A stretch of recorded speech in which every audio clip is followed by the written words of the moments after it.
You missed फजर today, शायद ज़ोहर भी, शायद असर, मगरिब और इशा, या फिर शायद आपने कई दिनों से नमाज ही नहीं पढ़ी है।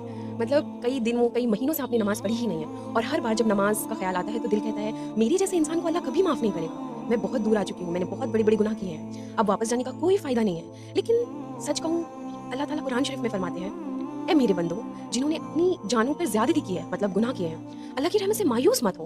बेशक अल्लाह तमाम गुनाहों को माफ़ कर देता है, यकीनन वही बहुत माफ़ करने वाला है, निहायती रहम करने वाला है। आप इस आयत को ध्यान से सुनिए। अल्लाह ने ये बिल्कुल नहीं कहा ए मेरे नेक बंदो, अल्लाह ने ये भी नहीं कहा सिर्फ उन लोगों के लिए जो कभी गुनाह ना करते हो। नहीं, अल्लाह ने ये फरमाया ए मेरे बंदो, ए मेरे बंदो, यानी जिसने गुनाह किया, जो टूट गया, जो गिर गया, जो अल्लाह से दूर चला गया, अल्लाह उसे भी मेरा बंदा कह के बुला रहे हैं। सोचिए, अगर अल्लाह ताला आपसे नफरत करते तो क्या वो कुरान में आपको इतनी इतनी ज़्यादा मोहब्बत से पुकारते?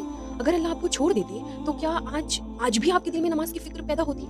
जो बेचैनी आप अभी महसूस करते हो, जो गिल्ट आपके दिल में है, हो सकता है वो अल्लाह की तरफ से एक दावत हो, एक नर्म सी आवाज़, मेरे पास वापस आ जाओ। याद रखिए, अल्लाह ने कभी ये नहीं कहा कि पहले अपने आप को बदलो फिर मेरे पास आना, बल्कि अल्लाह ताला चाहते हैं पहले उनके पास आप आ जाओ, फिर वो आपकी ज़िंदगी बदल देंगे। सो इसलिए परफेक्ट होने का इंतज़ार मत कीजिए, सिर्फ उठ जाइए, वज़ू कीजिए, आपको जैसे भी नमाज़ आती है, आपको जैसा भी वज़ू करना आता है वो कीजिए, और अल्लाह के सामने खड़े हो जाइए। चाहे आँखों में आँसू हो, या फिर आप बहुत टूट चुके हो, चाहे सिर्फ एक ही नमाज़ आप पढ़ रहे हो, बस आप शुरू कर दो, बस एक वक़्त की नमाज़ आपको बस स्टार्ट करनी है। क्योंकि अल्लाह ताला को आपकी परफेक्ट नमाज़ की कोई ज़रूरत नहीं है। अल्लाह आपको बस, आपका लौटना अल्लाह को पसंद है। और बस याद रखिए, अल्लाह की रहमत आपके गुनाहों से हमेशा हमेशा बड़ी है। तो आज इसी वक़्त एक कदम अल्लाह की तरफ बढ़ाइए, हो सकता है ये एक सजदा आपकी ज़िंदगी बदल दे।